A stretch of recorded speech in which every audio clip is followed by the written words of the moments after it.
The thoughts, views, and comments expressed by the hosts, guests, and callers on Beyond the Headlines are not necessarily those of management, ownership, or production unit of the Verizon Media Group. Beyond the Headlines is a production of ILTV Studios and cannot be reproduced or represented in part or entirety without express written permission of the Verizon Media Group.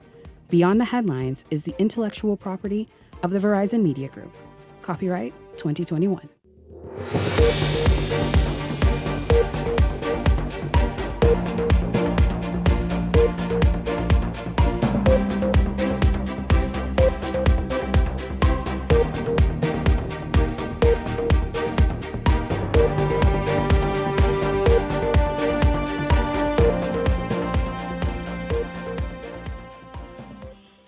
Coming up tonight, the Bahamas Customs, Immigration and Allied Workers Union demanding that Immigration Minister Alfred Sears be fired. We tell you what's behind their demand. Also tonight, has the sale of the Grand Lucayan Resort to Concord Wilshire collapsed? Well, reports are that Concord Wilshire has failed to secure financing for the $827 million redevelopment. A disturbing incident on Harbour Island early this morning. 2 men, part of a group standing outside an establishment, was shot dead after someone approached the group and opened fire. And then later tonight, Rick Fox rolling out his acting friends this weekend. This one, a reality TV actress from the Love and Hip Hop series. Was it the big flex Fox needs, or were you left with questions? We take a look. This is Beyond the Headlines. Good evening. I'm Shanique Miller. It's great to have you along this evening. The BCIAWU on the record demanding that Immigration Minister Alfred Sears be fired. The union is accusing Sears of ignoring ongoing staff complaints about promotions, pay, unpaid overtime, and allowances, just to name a few. We're going to get right into it this evening. Joining me is the president of the Bahamas Customs, Immigration and Allied Workers Union, Deron Brooks. Good evening to you, Deron. Good to have you here. Welcome to Beyond the Headlines. Let's just jump right in. Let's make the most of this segment. You've called for Minister Sears to be fired. What inactions or actions pushed you to make such a very strong demand? Good evening. Thank you for the invitation. I'll get right into it. The union, over the course of the last several months, has made a concerted attempt to meet with the minister. July the 10th, July the 15th, July the 17th, the 15th of August, the 30th of October, the 3rd of November, the 4th of December, the 18th of December, and again, the 16th of December. The Trade Union Congress has made telephone calls to Minister Sears' National Insurance Board office and his office at the Immigration Department. Minister Sears, the same way we made a concerted effort to meet with him, he made a concerted effort to not meet with us. We have a problem with that. Was he in office at any one of these locations?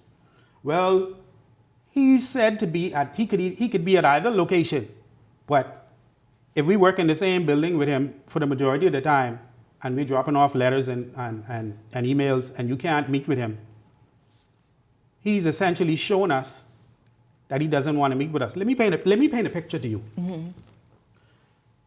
2012, Hubert Ingram opened his office on a Saturday and met with this union. 2013, through the Trade Union Congress, this union met with Perry Gladstone Christie. Through the Trade Union Congress, this union was able to meet with the current Prime Minister 3 times. With this Prime Minister three yes, times? I'll say Mr. Davis made the effort to meet with the trade unions. I'll say that. Just like the other Prime Ministers. Now, let me paint another picture. If we had an issue with labor, we could meet with Dion folks, we could meet with Pierre Glover Roll. If we have some issues with customs, we were able to meet with Minister Halkitis. If we had an issue with immigration, we could meet with Ellsworth Johnson or Keith Bell. But we can't meet with Mr. Sears. And this is now, since last year, you've been trying several times. Is your union, you the president of this union, of hundreds of men and women in two key departments, were you all given a reason why you've been sort of left in limbo and waiting for this one meeting? Because after all, many things are left just with question marks over them, right? Nothing is getting done.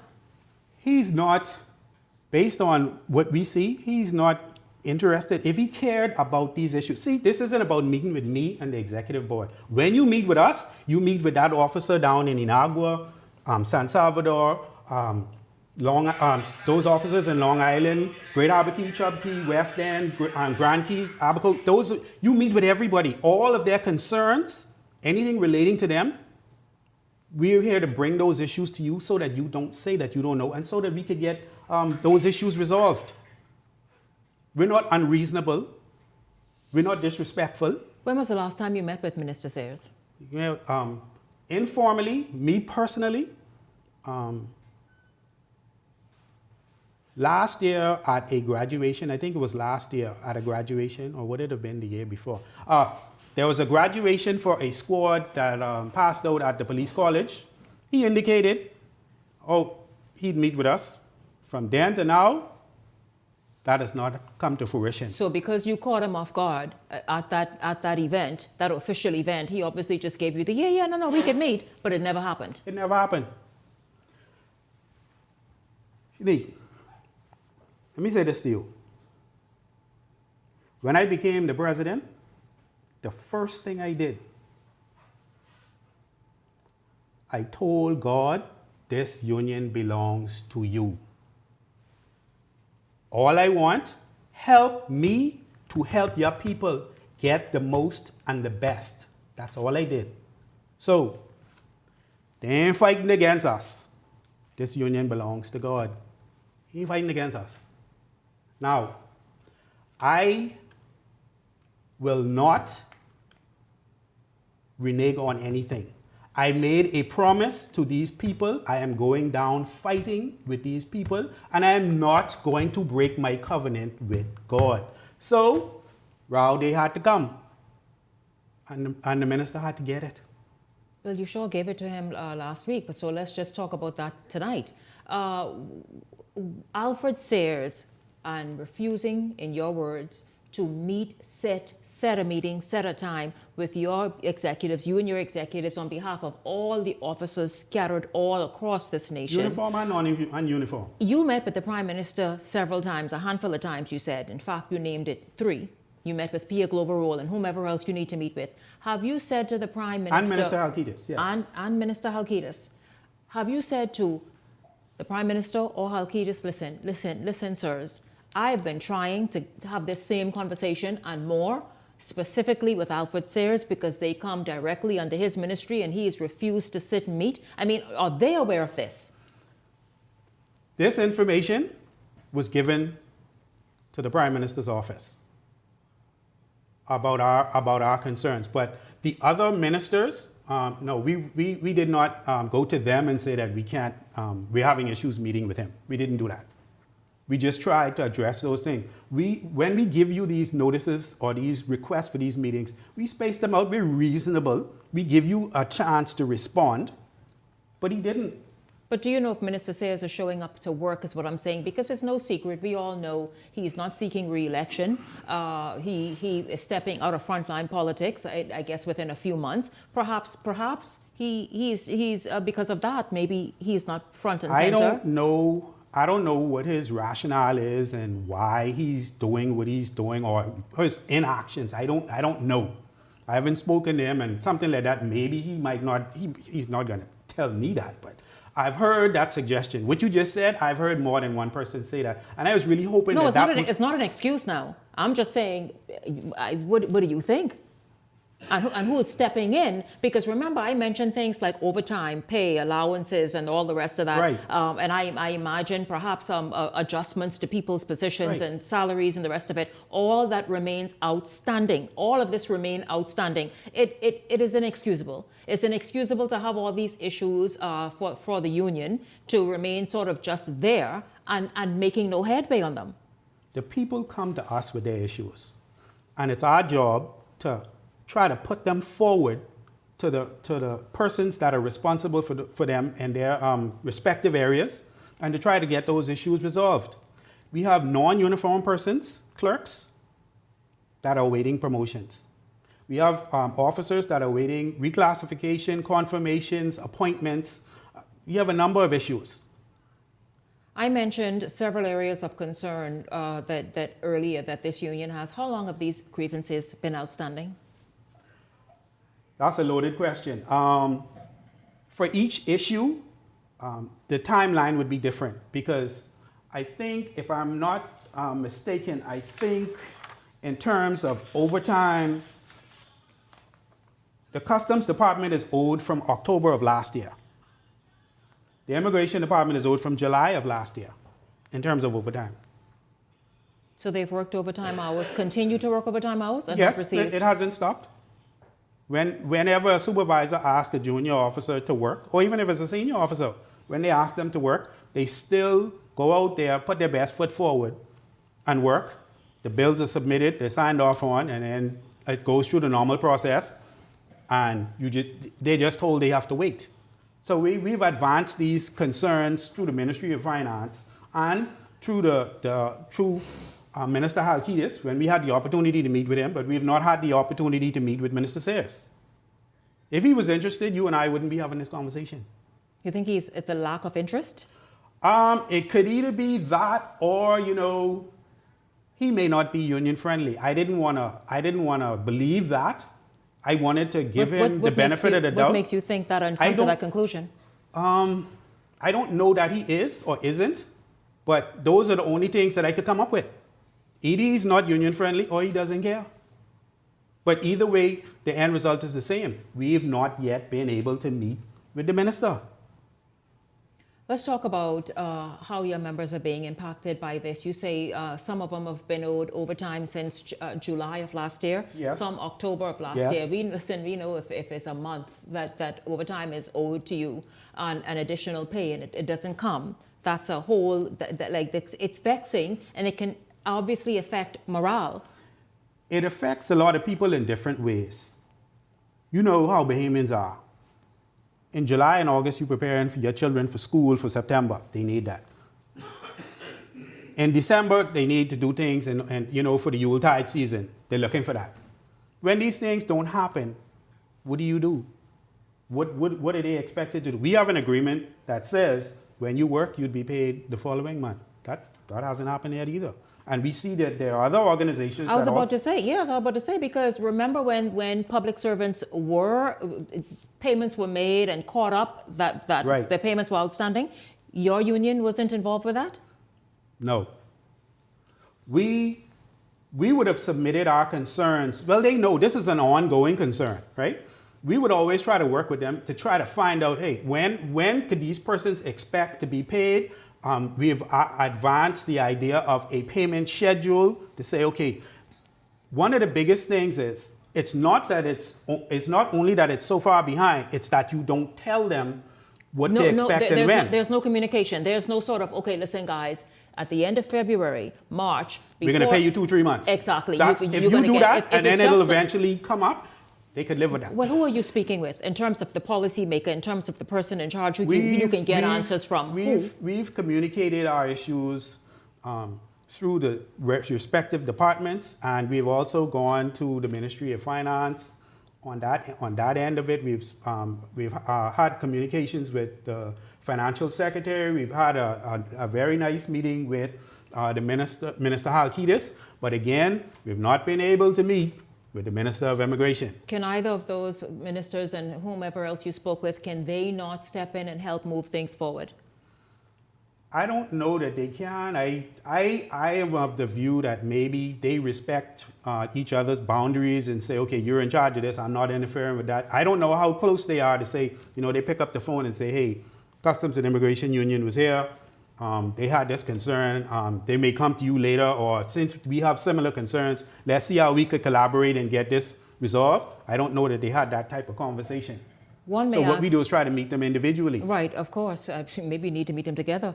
One may say, listen, why are you all so dissatisfied or maybe ungrateful? After all, more than 300 of you had recently had your salaries adjusted, that kind of thing. Is that not enough? A salary adjustment, that has nothing to do, let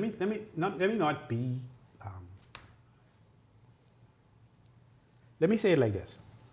That salary adjustment had nothing to do with any union. That is, as the Prime Minister put it, that was a gift. Mm-hmm. That was just something that they did. We're appreciative of that. Mm-hmm. But what you work for, you should be paid. I agree. What you work for, you should be paid. Mm-hmm. And we have other issues like insurance concerns and confirmations and all types of other issues. For instance, I'll go and mention the Customs Department. The Customs Department is expecting an upcoming promotion exercise. But one of their issues is, at the very top, they have retirees who are still on contract at the very top. So those persons in that superintendent level who are expected to go to the assistant controller level, they're feeling very stagnated. And those persons who are in the junior ranks, they're looking at it, okay, if these persons have 30 years and they can't go to the next rank, what do I have to look forward to? If you just joined a job, you have the right and you should have the ability to think that you can ascend to the top, but you can't get there if it's a glass ceiling where these persons, God bless them, they already did 40 years, they already reached age 65, some going into 66, 67, 68, and they're still there. Yeah, they have some institutional knowledge, but you did your time.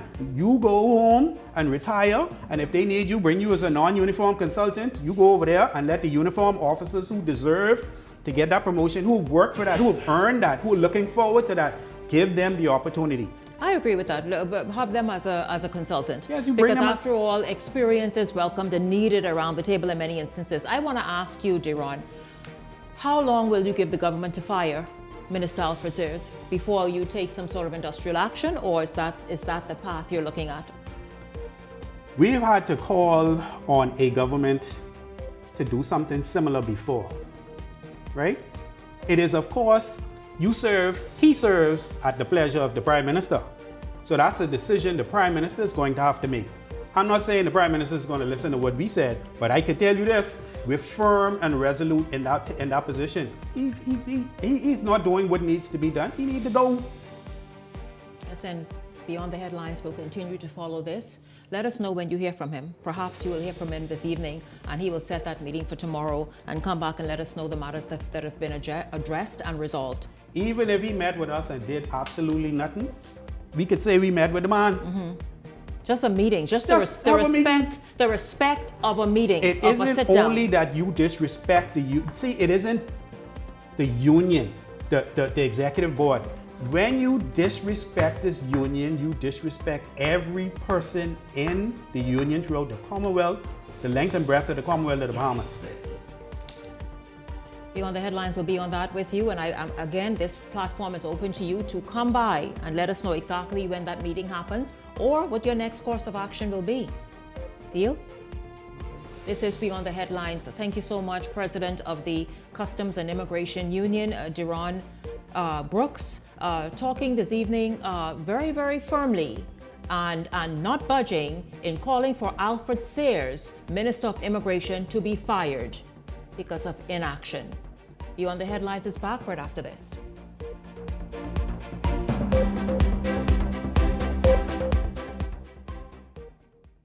Hey, it's your boy Charlie Bahama here at Superwash. And you know how Superwash always have the latest and greatest model of washer and dryer? Well, they thought it's about time they get the latest supermodel as well. Hey, wait a minute, Mr. Charlie Banana. Just because Superwash always changing and upgrading their machines, I mean they gotta change those spokesmen. They got the newest washer and dryer, and they always upgrading all their locations. And these two models, they ain't gotta change. Superwash, they washes you, cleans you, presses you 24/7. Introducing the Easy Renew portal, brought to you by the National Insurance Board. Renewing your national insurance card has never been easier.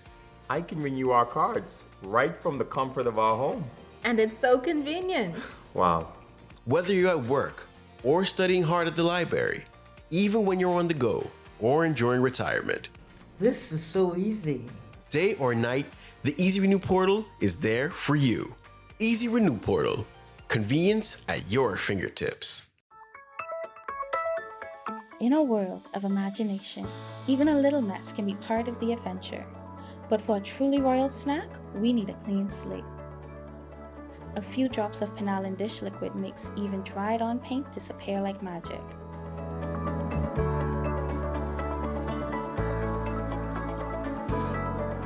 Panelist dish liquid, powerful cleaning in 3 fresh scents.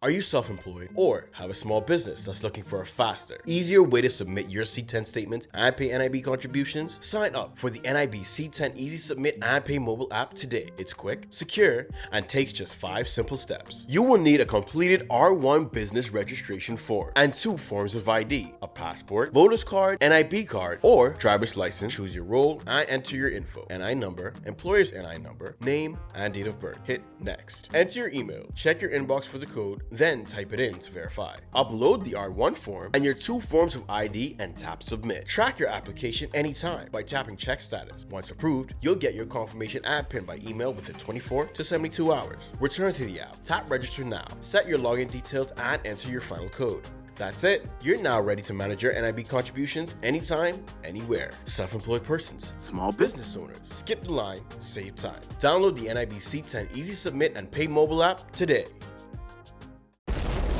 103.5 is turning 8 years old. 103.5 The Beat and Keep the Vibe Alive Music Group presents The Beat Fest. It's a Bahamian musical experience on March 14th at The Pond. Doors open 7 p.m. sharp. Performing live, Shine, Stevie S, Mama D, Veronica Bishop, Funky D, all backed up by the Pond Band.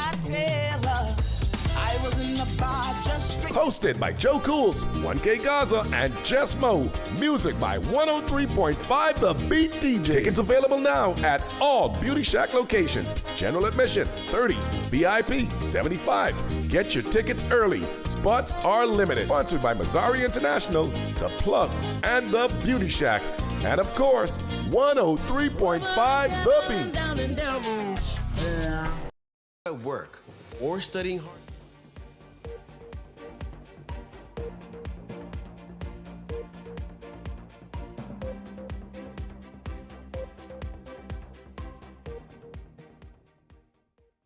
Welcome back to Beyond the Headlines. It's good to have you all tuned in this Monday evening. Of course, if you are just tuning in, you missed the first segment where the Immigration and Customs Union President Deron Brooks is calling for Alfred Sears, Minister of Immigration and National Insurance, to be fired. He says the reason?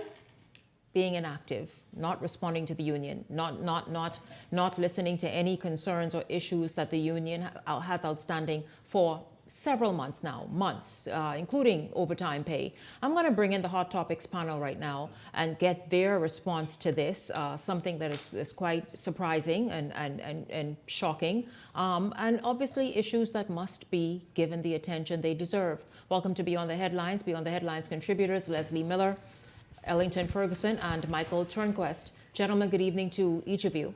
Good evening, Shanique, and good evening, Bahamas. Thank you for having me once again. Good evening, Shanique. Good evening, colleagues. Good evening, Bahamas. Good evening, Shanique. Good evening, Bahamas. Yes. Yes, good evening. Guys, I hope that the delay isn't so long on Michael's end. I want you all to jump in. You heard the union president, Brooks, talk about calling for Alfred Sears really to be fired by Prime Minister Davis because of not serving the officers of immigration and customs as he should. Your thoughts for this very strong and firm words this evening and this very firm stance he's taken?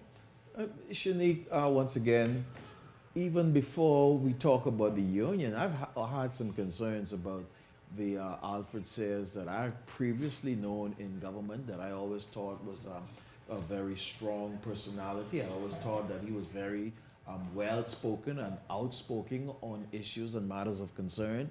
I have not been seeing that in this present administration with Mr. Alfred Sears. For some reason, he's been a lot more quiet. He's been kind of in the shadows. I don't know whether he was pushed there or he put himself there. I'm not sure as we look at this matter with Mr. Sears and the union, while not knowing some of the intimate details, I think to not respond to the union and their concerns, it shows a level of disrespect, even as the Prime Minister himself have been dealing with them, have touted himself and this administration as union friendly. He just said it no longer than a few days ago, and for you to have a minister under you that is totally ignoring the unions, is this some sort of a case of a sour grape or a bitter taste? Is there a larger issue between Minister Sears and the Prime Minister where the union is just getting the effects of it? Is this some sour grape? Well, Ellington, what are you speculating? Is there sour grapes? What do you mean? Remembering now, Minister Sears was moved from another ministry because of lackluster operation, from Ministry of Works to be exact, and taken over to immigration. Is Minister Sears bitter, and is this a kind of anger at the Prime Minister or this administration for moving him from Ministry of Works, and he's not performing? Because this almost appears to be a case of sabotage on the Prime Minister that continuously touts himself as union friendly. You heard the union leader said none other than the Prime Minister himself have met with them on several times, and you have his subordinate, a minister that's in his administration, refusing to meet, to return calls. This is unacceptable, and this is not the Alfred Sears that I have known over the years, and it begs a lot of questions. You know, Shanique, I think it explains a lot when you look at the issues that we have around immigration today, with people with so many concerns. I've heard great things in the past about what Minister says. I don't know, maybe it's time to hang it up. Time for retirement. I don't know if he's slowing down or what's going on, but this speaks to. You would expect anyone in immigration at this time with so many concerns around immigration, we would expect a minister to have his finger on the pulse at all times, that being ensuring that there's no industrial action. Because that's one thing we can't afford in this time. Yes. So it's very concerning. I mean, I feel for the members, but at the same time, there's a larger issue at hand when we look at right now with everything surrounding immigration and customs as well. I mean, these are what we call the borders and the entry points that that these people govern. In terms of who comes in, what goes out, what comes in. It's very concerning. I had the privilege of serving with the honorable member in cabinet from 2002 to 2007. He's a very effective minister. Mind with a wonderful mind. It amazes me that this situation has come to the fore. Because I don't understand why a minister in the government, a senior minister at that, would not want to meet with the union to try to get matters cleared off. I don't want to go where you guys have gone to say maybe you have a fight between him and the Prime Minister and what have you, because he is resigning from his post. When he's moving on to politics, I would wish for him, as the man that I know he is, to schedule a meeting this week with the people from the two unions and get it over with. That would be my advice to him. I agree. That's a simple matter, man. Just see what they have to say and go from there. I hope that will take place. Yeah, absolutely. Again, it's something that we will continue to follow to see how it develops. Meanwhile, gentlemen, officials are shooting down reports that the deal for the sale of the Grand Lucayan resort has gone up in flames. After months of inaction, many believe that the project had been hanging in the balance for far too long, leading to questions regarding the financial standing of its new owners. We get this story from Jose Etienne, and then we come back and talk about it. Approximately 279 workers who will be made redundant. That information was confirmed in a letter to Trade Union Congress leader Obi Ferguson from Lucayan Renewal Holdings Limited, the special purpose vehicle involved in the sale of the resort. Our concern is to ensure that what they're entitled to, what they're entitled to, they will receive that on the 27th, which includes their benefits. The correspondence could signal a wind down of current operations or a transition into a new phase as officials prepare for redevelopment. Our source maintained that the deal had been at a standstill for several months amid financing challenges. Concord, however, has pushed back on that narrative, insisting that within the next 2 weeks, it will begin development and construction activities for 2 major cruise line destinations, along with a start date for site demolition and preparatory work as part of its execution phase. Last month, Prime Minister Philip Davis acknowledged growing frustration in Grand Bahama over the pace of progress. It is a complex transaction requiring careful sequencing. It requires proper approvals, coordination, and structured execution. That is exactly how we're approaching it. I understand the anxiety people feel. I understand the frustration when the pace feels longer than anyone wants. We were just discussing really during that report if exactly some of the conditions we understand exist at the Grand Lucayan Resort. But I want to bring you all in and let's talk about that. Has it been too long without anything being said to the Bahamian people, to the people of Grand Bahama, and by extension, the people of the Bahamas? Shanique, I think you hit it on the head. You hit the nail on the head just now when you said, has it been too long without anything said? And not necessarily anything done.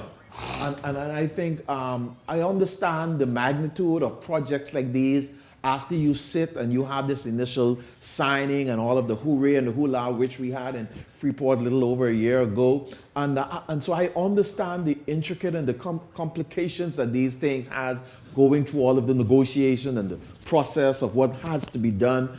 Point by point after that you have to look into certain things. But I think the problem is that when you don't bring people along and kind of walk people through the process with you, that people can understand what you're dealing with, what's happening. The average person don't understand all of the intricacies of a project like that. And so when you say, we sign an agreement and the hotel is sold, they look for something to happen tomorrow, as they look for a bunch of workers to be on the ground. It doesn't necessarily happen like that. And so we understand that for the most part. A lot of us do understand it, most people don't. But then I think the problem is the communication of it, as to bring people along, to make people understand this is what's happening, this is what we're working on now, this is the process, this is where we're going to go on these stages. I think that should have been laid out at some point in time so that Bahamians wouldn't have all of this anxiety. You wouldn't have all of these other persons who oppose, not necessarily opposed to the project,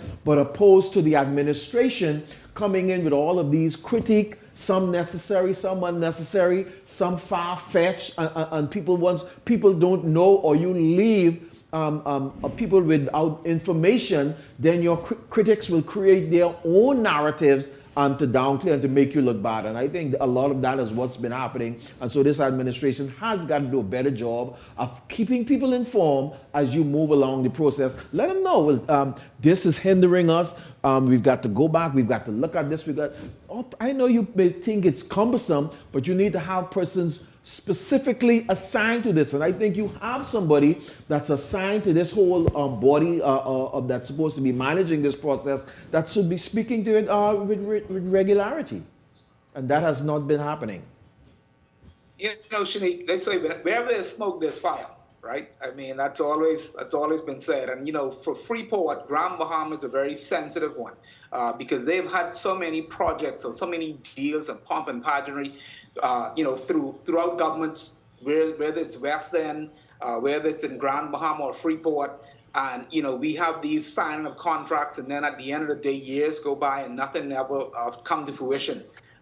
This is becoming, governments maybe need to take a step back and take a different approach in terms of when they get to a certain point whether they're ready to actually break ground, to have these big, these big parties or pomp and pageantry, rather than leading people along for 3, 4, 5 years until a deal, whether people are looking for financing, because that's normally the number one thing that kills a lot of these deals, that that these heads of agreements are signed, but at the end of the day, these groups come in and their biggest problem is they can never find funding. We've seen that throughout many islands, and it just continuously happens. I don't know if we do our proper due diligence in terms of, hey, don't come to us if you don't have no money. No need for us having a conversation. Mm-hmm. Because at the end of the day, it reflects poorly on the government. It reflects poorly on us as a people, and we just it's like just a vicious cycle that just keeps continuously happening. Right. It is so unfortunate that this project. In fact, I was interested in an event at Grand Bahama when they signed the agreement and when they went to the hotel and break down one of the windows. Everyone was excited in Freeport. I think the people in Freeport are so disappointed because so many of things have been promised over the last 10 years, the FNM as well as the PLP. And they really want to see something meaningful happen in Freeport to enable them to upgrade their lives and for their family to live and prosper as all of us would wish to do. I think in some of these cases, as was our policy prior to the last 10 years, Sir Lyndon, Mr. Hahn, and those, God bless them, been an entrepreneur of this caliber, saying that they're going to make a $120 million investment in the country. You would generally ask them to make a deposit to the Royal Bank of Canada in the company name and the government's name before you get the heads of agreement. Otherwise, we don't have time to play games. And we found that in many instances, when we formed the Development Corporation back in 1974, that people like to play games and they try to get as much as you as they can, then take what you would have given them to try to sell it to others. And the Miami Herald pretty much indicated as such in their newspapers a couple months ago, as you remember, some of y'all may remember. I think it's unfortunate the government need to put pressure on them and say, listen, you either put it or you shut up. If you have to go elsewhere, let us go elsewhere. But you can't delay it any further. Now, hopefully, this so-called 2 weeks, as was stated today by the president of that hotel grouping, will do something meaningful and stop all the rhetoric. I think babies are tired of the rhetoric now. You either come up or just get lost. Yeah, stop the breadcrumbing. And people deserve just to know something, to be informed each step of the way, and also to see something happening. Yes, to see something going on. So get it together, Concord Wiltshire. Like truly, enough of the games now and words, enough words as well. Beyond the Headlines is back right after this. When we come back, we take a look at something that's just horrific that happened on Harbour Island early this morning. We're going to take a look at that when we come back on Beyond the Headlines. Stay close.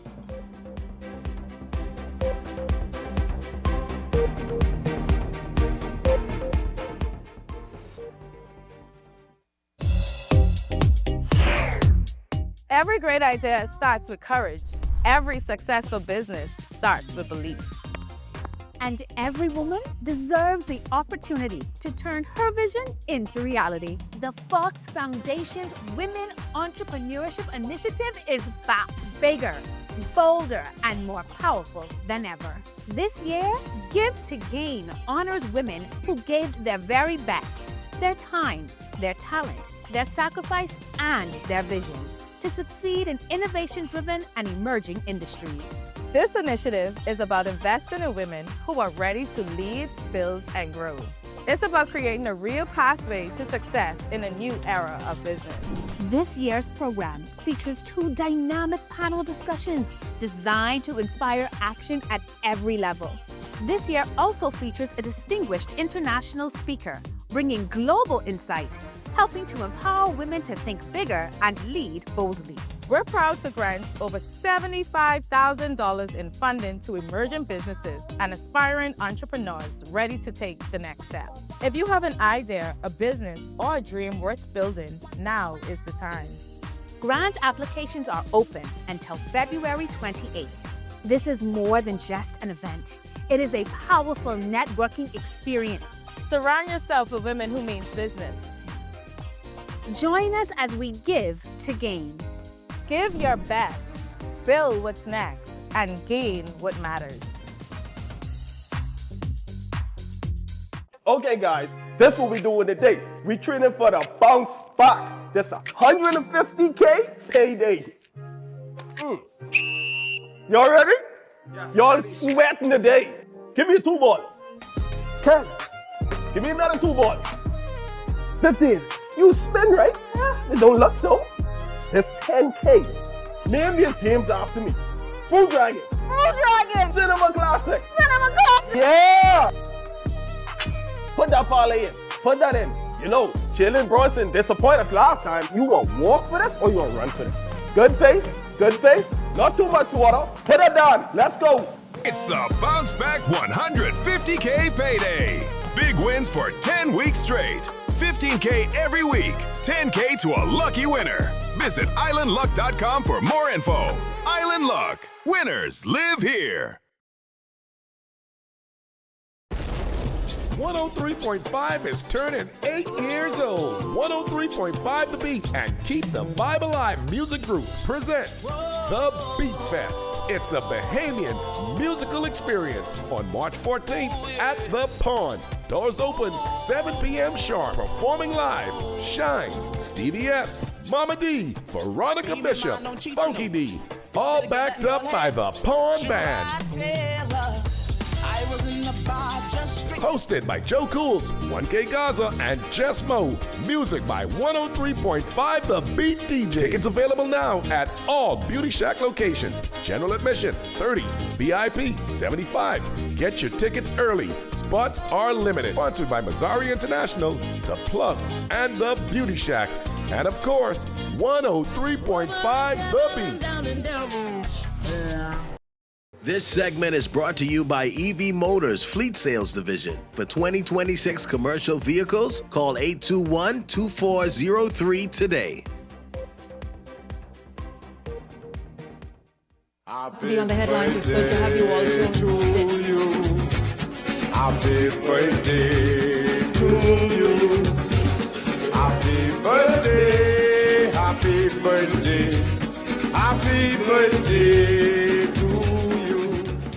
Thank you very much. Thank you. I hear you. I hear you. We'll give you a solo moment in a moment. Thank you guys in the back. Thank you so much. Listen, I heard Justin sent me a message. Happy birthday. I heard Rashad say happy birthday. I don't know what's going on with Eric and D'Angelo or Valencia, but we'll see. Chance, I don't know if you're in the back there, but we'll see. We'll see. But thank you all so much. Thanks, guys. Happy Thank you. birthday. Thank you, Michael. Thank you very, very much. Thank you. Thank you. And thank you, Ellington. I don't know where Leslie is actually reading something he just got in, but Leslie, you pause on that for a moment. Yes. Let's move forward to this. A lone gunman is wreaking havoc on the streets of Harbor Island early this morning after he opened fire in a crowd, killing 2 men. One died on the scene and the other at a local clinic a short while later, increasing the country's murder count to 8 for the year.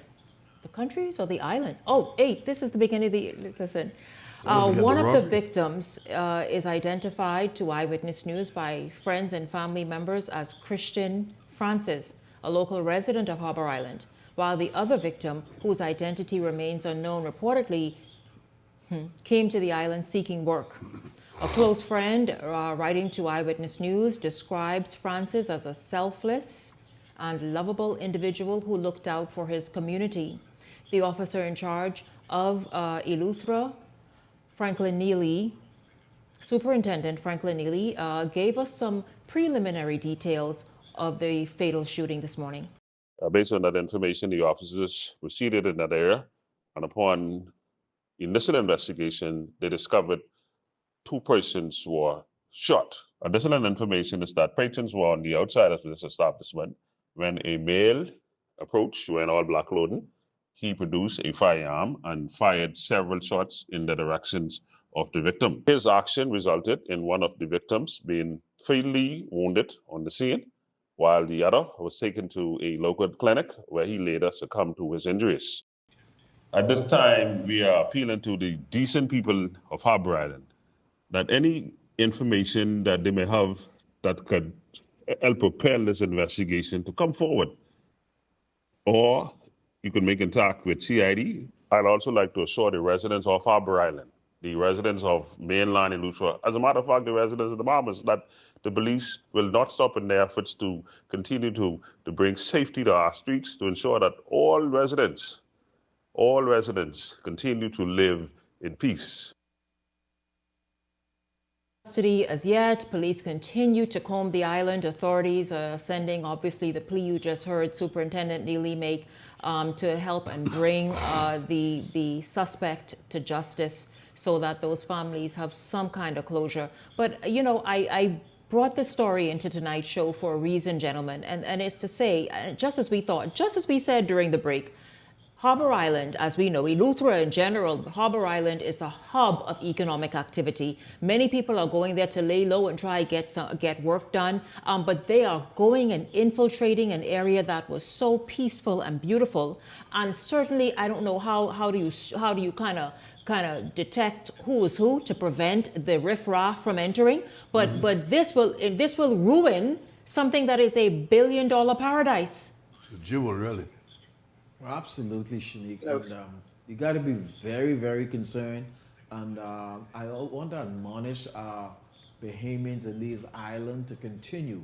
You have a reputation in these islands for the vigilance of the people that lived on these islands upon seeing new persons come in their community, to know who they are and where they're going. And I think it's just so sad that people in a lot of cases will go from this city here in New Providence and go to these islands and wreak havoc in the midst of those communities. It's just so unfortunate. These peaceful communities, a community like Harbour Island that's on the upswing, that is growing and it's burgeoning there with activities and visitors from around the world. And unfortunately that we're marring this development with these kind of news. I think it's sad, and we need to continue to keep these islands to be the paradise that they are.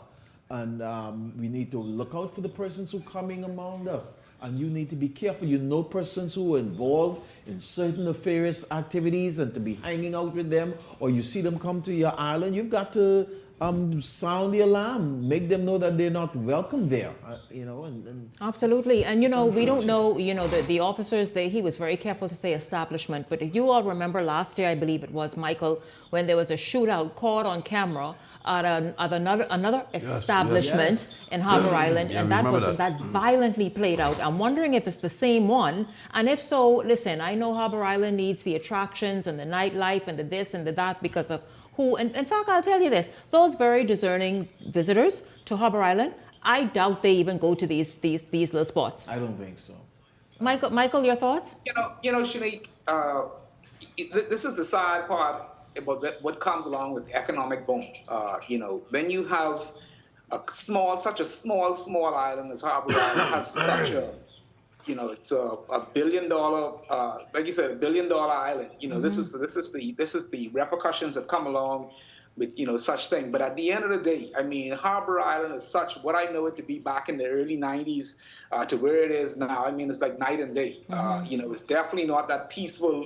To me, every time I go there now, it's like a little mini New York.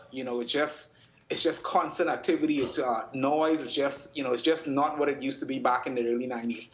But but it's still small enough. Whereas what's happening now from last year to now is just it's overwhelming. It's too much for such a small island. I think the government really needs to take this bull by the horn and go throughout Harbour Island. Rescue it quickly. It needs to root out what's not needed and get rid of it. I mean, expunge it quickly, because this can't continue in what we know Harbour Island, what it used to be. It's definitely not what it used to be anymore, but we need to go in there and take swift action. Okay, we apologize for a little technical difficulty, but welcome back. Come back in, share this live stream once again, get back on the TV if you're watching. Michael, I think you were just wrapping up your comment? Yeah, like I said, I mean, I think the island is small enough, whereas, it's not unsolvable, but it has to be swift. It has to be, to eradicate the issue that's going on. But it can't continue. If Harbour Island continues in this, yeah, absolutely, they will run the very thing that has kept the economy of Eleuthera, Leslie, healthy and soaring even through a pandemic. It's just unfortunate that 2 young men have lost their lives in such a careless fashion by being gunned down by someone, even in the front of persons. Other people could have gotten killed. Innocent lives could have been lost. One could only assume that it was some matter that they were related to drugs or what have you. You don't just kill people for nothing. It's just unfortunate. Harbour Island is one of the islands that most of the multi-millionaires and billionaires in the United States have residences there. The gentleman who owned the Miami Dolphins is a constant visitor with a $20 million home. And all the stars really in the NBA, And those franchise holders have homes over there.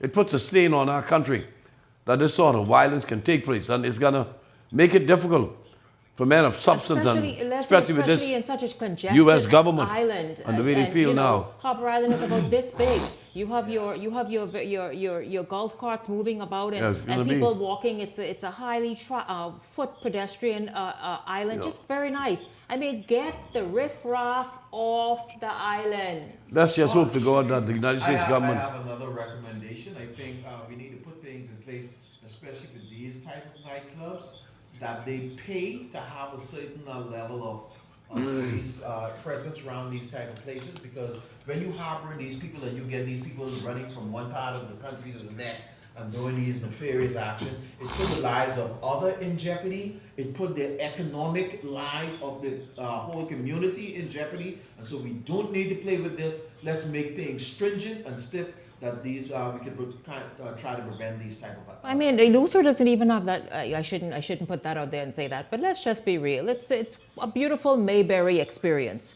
You know, remember the Andy Griffin show, Mayberry? Yeah. And so the thing is, you don't want that disturbed. But don't forget what happened last night on Life is Key. What happened? Oh, yes. That's Robert, yes. Listen to me. Listen. So where can you go to enjoy a night out and have a nice dinner? It's a stain on our country. See, I hope to God that the U.S. Embassy and the United States government don't put that onus on us and say the Bahamas is not a safe place to travel. This is the most inappropriate time for us to go on that list. It happened to other countries in this region before.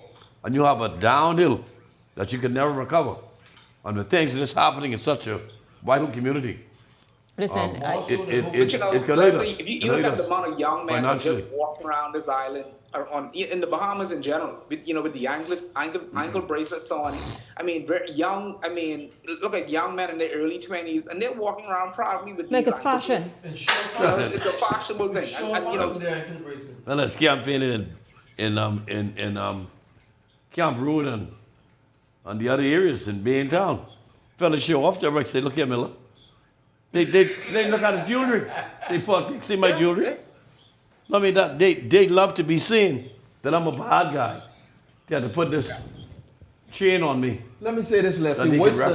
Royston are hoping that the American embassy don't speak out against it. I think we just need to send a strong message to criminals from our government or law enforcement perspective. A strong message needs to send out by criminals, a message that will put criminals in fear rather than our citizens being in fear, that we will not tolerate your behavior and actions. Truly, I absolutely agree. I totally, because in the U.S. there's no tolerance. Many states, they bring the law down, not just with words, but with actions. But speaking of you all, let's move this forward. Rick Fox, that's right. The F&M's candidate in Garden Hills, pulling out all the stops this weekend when he had reality TV actress Yandy Smith stop by Garden Hills and make this appeal on his behalf. Now, do we have the audio, guys, before we continue? It's your girl Yandy, and I am in the Bahamas at a very special engagement. So I know you guys know him. If you follow me, you know who this is. But he's here doing something very different. A little different these days. Yeah, a little different these days. Yandy's here visiting a town hall meeting in Garden Hills, Nassau, Bahamas, where I am the soon-to-be Member of Parliament of the Garden Hills constituency, representing my family and team here in Garden Hills. Thank you for coming down. Yes, I'm so excited. All you in New York and around the world, come to the Bahamas and come visit Garden Hills. That's right, and make sure you support him. If you are here in Garden Hills, you already know what to do. It's election season. It's coming up, okay? So make sure you vote. Pick Rick. Pick Rick. Pick Rick. Be outside. You have it there, Rick. By the way, I think she is from Love and Hip Hop. You all did that. Was it a home run? It's like a comedy of errors, you know. Shanique, you have to be very careful. Bahamians are very funny people. We have the most interesting, I would say, demographic of people when it comes to things. When it comes to celebrities, a lot of celebrities come to the Bahamas because they just like the fact that Bahamians just don't care. And so I don't know if that's always a good thing to bring celebrities into on the campaign trail, Particularly in the political fray, Michael. Yeah, I don't know if that's the smartest thing to do when it comes to Bahamian politics. And I said it before. I think Rick Fox should have got some kind of appreciation He should have probably hung around. I don't think he really understands Bahamian politics, and I really don't think he understands it, because that I don't think is going to do a whole lot for him. I think that would probably hurt him more than anything. Bahamian is not starstruck. No, that's not the Bahamian that we have today. So stardom and all these celebrities, that doesn't move the needle for Bahamian when it comes to them deciding or liking you or in politics. That doesn't work, and I don't think that worked for him any at all. I guess we all got to appreciate that Rick Fox really is a rookie, yeah? Rocky or people rookie? over here. I don't even know the people myself. I don't know. You wouldn't know. You who wouldn't. might be there. First of all, none of them could vote. That's the first thing. That's what you bring them for. And that's not going to help you at all. Bahamians, you could ask Sidney Point here, God bless him, and the great ones who were here. Sidney said the one thing love with Bahamians, they don't put nobody on a pedestal. They're just a regular person. So Sidney was an Oscar-winning actor, though. And everybody else. And he was the best we ever had, God bless his soul. I think Rick got a lot to learn, but Rick, we coming in there for you on Saturday. We're going to see you on the street, eh? Dave and I. He will learn. Rick, you could bring President Obama here. We'll say, wow, look at President Obama. That's so awesome. He brought and me then Republican. after that, we'll say, okay, now what's really happening here? It don't matter. And don't bring, listen, when you talk about love and hip hop and the rest of these people, that right there ain't going nowhere. Nowhere. God knows I want to hear from y'all. That's what I'm saying. I want to hear from y'all. Listen, we are coming up with a whole new sort of, yes, Leslie, we are coming up with a new kind of sort of element and segment in the show. Of course, you know, we have temperature check on Wednesday evenings. Well, here's one that's coming up for you. Who was the candidate of the week? That's coming up later in the week here on Beyond the Headlines as we get more into this election season. Yes, Leslie, very quickly, I hear this. Quick note. I was just told that the Bahamas Allied Customs and Immigration Allied Workers Union only exists in form, not in substance. In other words, they're not registered with the Department of Labor. Furthermore, they said at its highest peak, they only represent 37% of the customs staff, and that number has since dwindled over the past few years. No one in Customs knows what Mr. Brooks is talking about, and he does not have the backing of the officers of the Customs Department. The officers over the retirement age are engaged. It's because their services are needed, and they ought to be thanked for agreeing to stay on the job for the extra time to continue to let the organization to run in a proper fashion. That's just something that came in just now.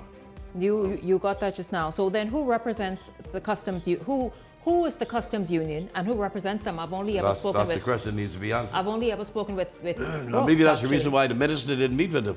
I don't know. Well, come out and say something, Alfred says. You cannot ignore someone who is vocal and speaking out there and figure it's going to go away. Not in today's world. Need to meet with them. Not in today's world. So part two. The Bahamian people deserves to know what the deal is. Part two, absolutely. I thank you all very much, Leslie Miller, Ellington Ferguson, Michael Turnquest. Thank you all so much. Of course, at the top of tonight's show, Darren Brooks, President of the Immigration and Customs Union. Thank you. And also a huge thank you to all of you. Thank you so much for tuning in this evening. I certainly enjoyed having you along, and I look forward to seeing you right back here tomorrow evening. And thank you so much, of course, my production team in the back there for the birthday wishes. Thank you. On behalf of all of us, I'm Shanique Miller. Make it a great evening, everyone. And drive carefully, please. Happy birthday.